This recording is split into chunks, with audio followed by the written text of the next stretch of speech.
What are you supposed to do? Huh? What are you supposed to do? I mean, there's nothing you could really do if you're Purdue on Saturday. You're outmanned right from the jump. And then the injuries coming in, then they pile up. And what can you do? There's really not a lot to take away from this Purdue game. So expect this podcast to be short and sweet.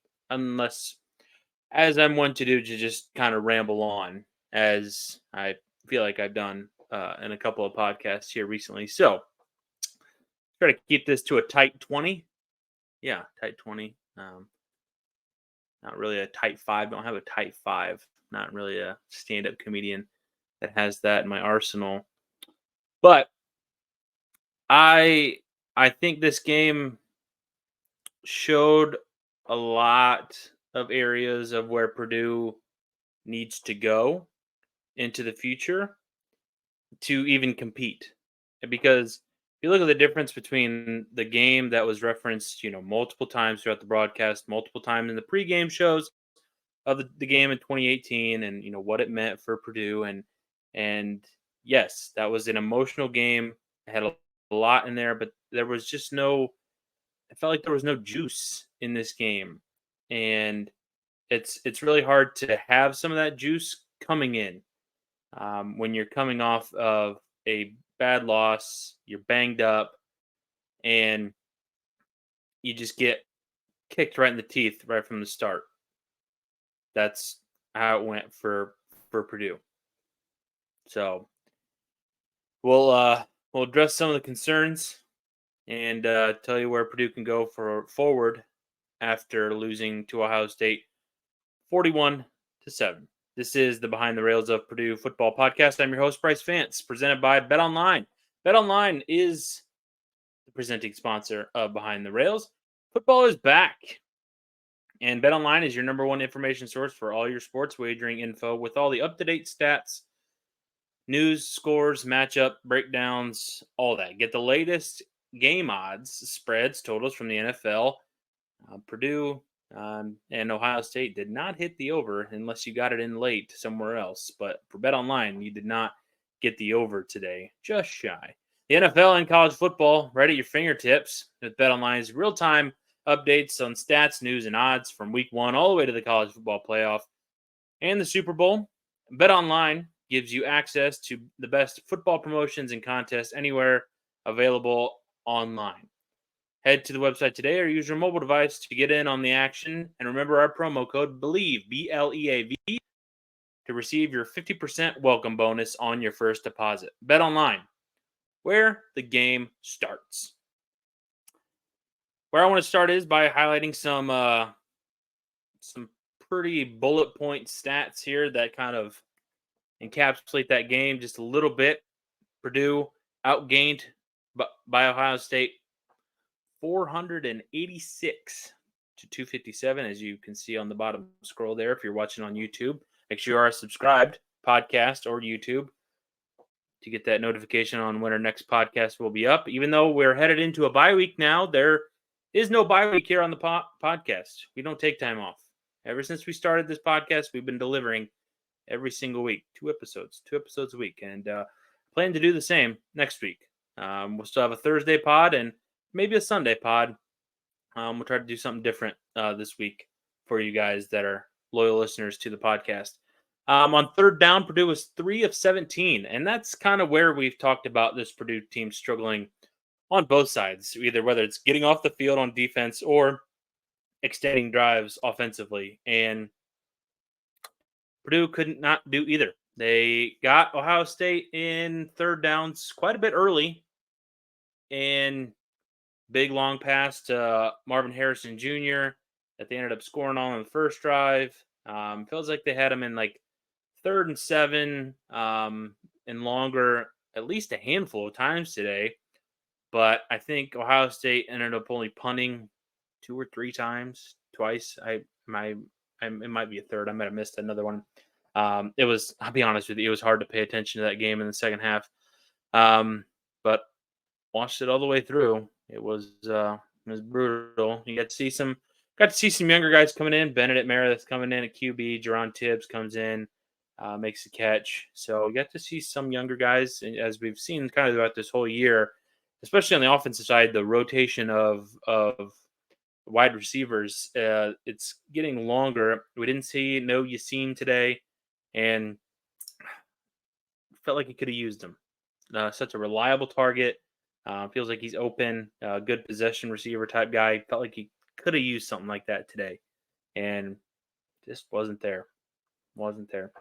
Even with Ohio State having no Emeka Ibuka, no Travion Henderson, their other back whose name Mayan Williams, he was out, and then their um, Trainum, he ended up going down early, so they were on their fourth string uh, running back who still ended up having a productive day. They had a couple of guys who ran the ball for them. Even Devin Brown, the backup QB, came in and ran the ball for Ohio State, and Purdue just got manhandled. Both sides of the ball.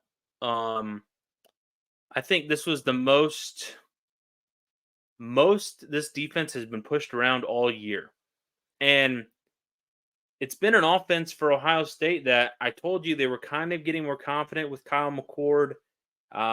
They didn't really overly run the ball a lot, like down your throat. They rushed for 100 and some odd yards. Weren't close to anywhere to 200. They're pretty even par with Purdue. I think it was about 130 some odd yards for Ohio State. They just gained a lot through the air, and we knew that was going to be a struggle coming in. And I it's hard for me to, say, oh man, this was all on the defense. And a large chunk of it was because I would say probably like 80%, but it's not all on them. The offense couldn't do a darn thing today. But you give up 41 points, and you're not going to be in most games unless you are matching that point total or coming anywhere close to it. I mean, if it was a 41-24 game, or the score I predicted on Thursday's preview show, 38-17, I'd have been like, okay, I got what we expected. But 41-7, the offense was a complete no-show outside of Devin Mockabee today. Hudson Card didn't have another great game, and I know, they said that he was hurt on the broadcast, and we kind of touched on that coming into this game, and he's been hurt since the Illinois game. He gets a rest now with the game, with no game this coming up week, and then they travel to Nebraska. So hopefully, what's ever ailing him, kind of, he can get corrected or healed up and can be much more effective. I still thought, made some decent throws, but and you had some other guys get in on the action. Mershawn Rice, Dixon Veal, who's starting to get more and more. Like I said, Jerron Tibbs, Elijah Canyon was out there as well, but no really explosive plays. And it was talked about on the broadcast at length by Kyle Rudolph, and they were just like, we need to try and get these explosive plays, is what the coaching staff told them in their production meeting, and we just haven't seen it here in these last 2 weeks. And granted, you're going up against some really good defenses, but can you spring one or two? I mean, that's what the difference was in the game in 2018, where you had the playmakers that could get the ball and make some plays after the catch. Now, I think Deion Burks and Devin Mockabee are those guys, but when there's 2 and 3 Buckeyes around them all at all times to bring down the tackle, it's hard to get that explosive play. You don't have Rondale Moore or David Bell out there. Those Burks and Mockabee are your two closest things. You don't have Tyrone Tracy, who's another guy that can break off a big run and catch the ball in the backfield and make a pass, but they don't use the running backs out of the backfield in the passing game at all. So what can you do there? So I felt like play calling, again, suspect in a lot of areas. It was like 3rd and 8 early in a drive, and they were going to run for it. And I think they were going to run it no matter what.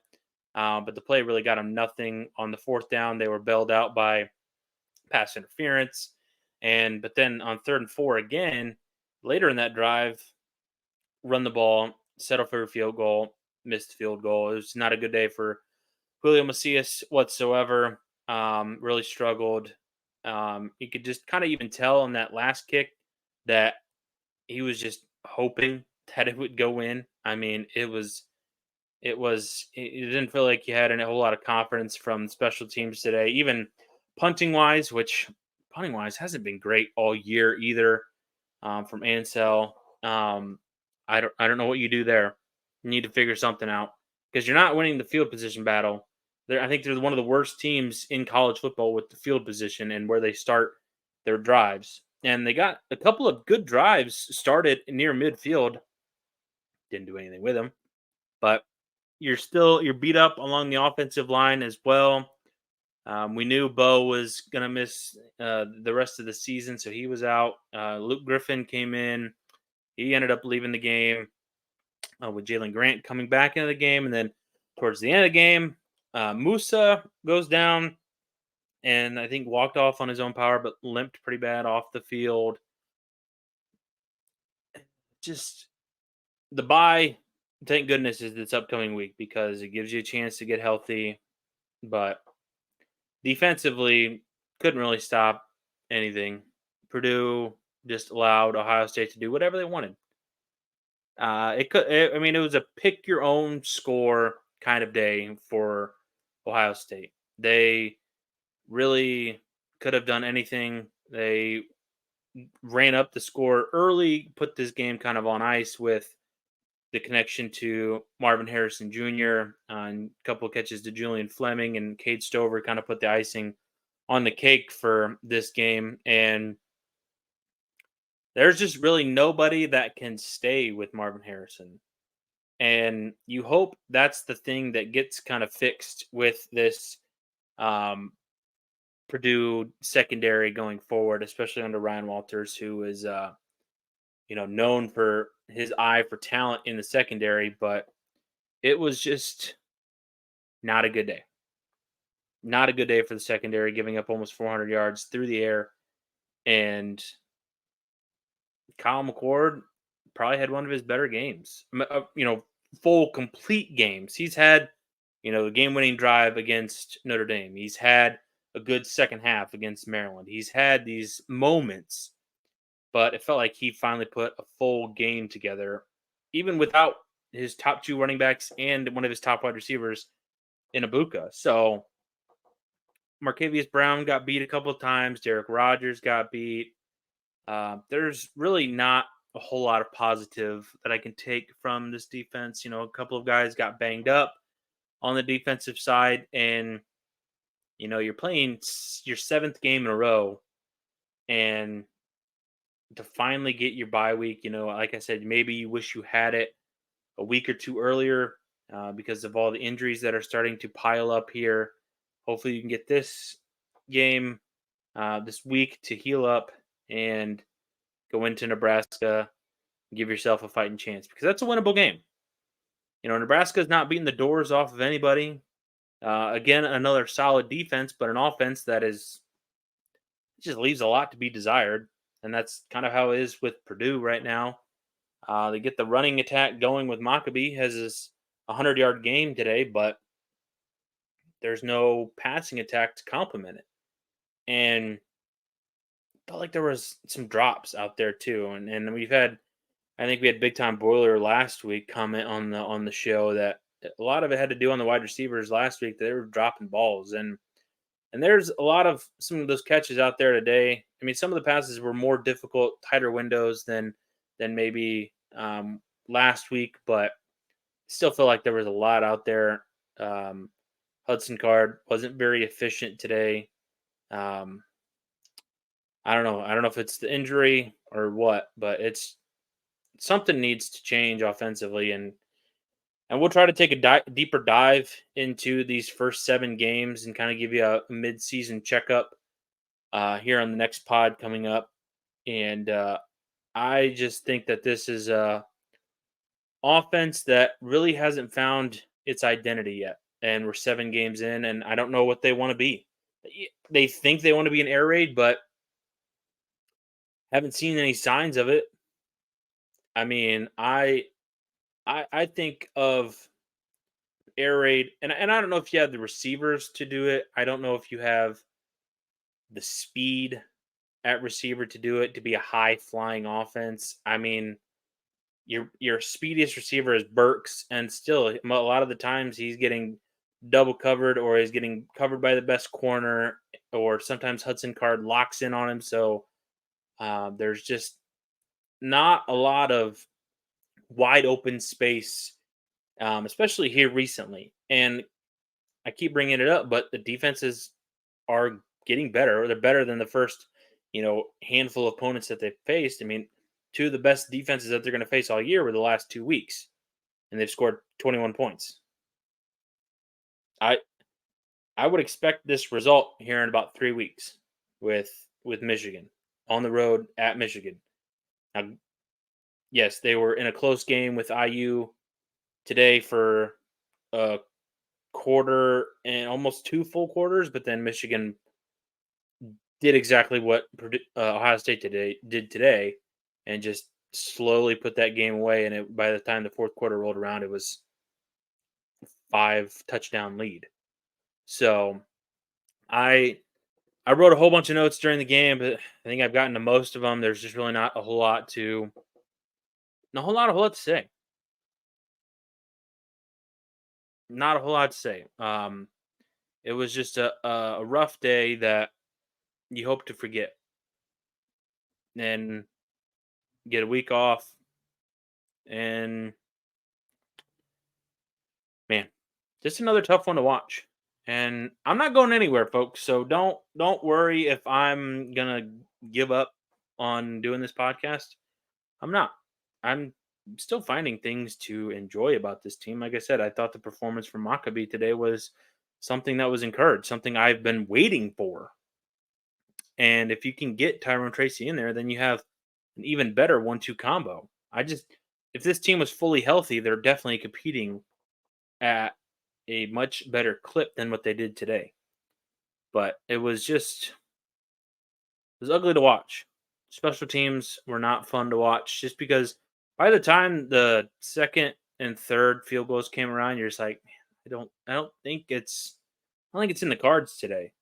And when you hear reports from people that are at the stadium, including I had a buddy there at the game, Kale, he texted me, he said, "Hey, I don't know if you heard, but a kid out of the student section wearing a hockey jersey made a field goal from 40 yards and won a car, when Purdue's kicker couldn't even make it from 38, 39. Couldn't make it from 27. So that's the type of game that Purdue had. That's the type of season Purdue is having right now.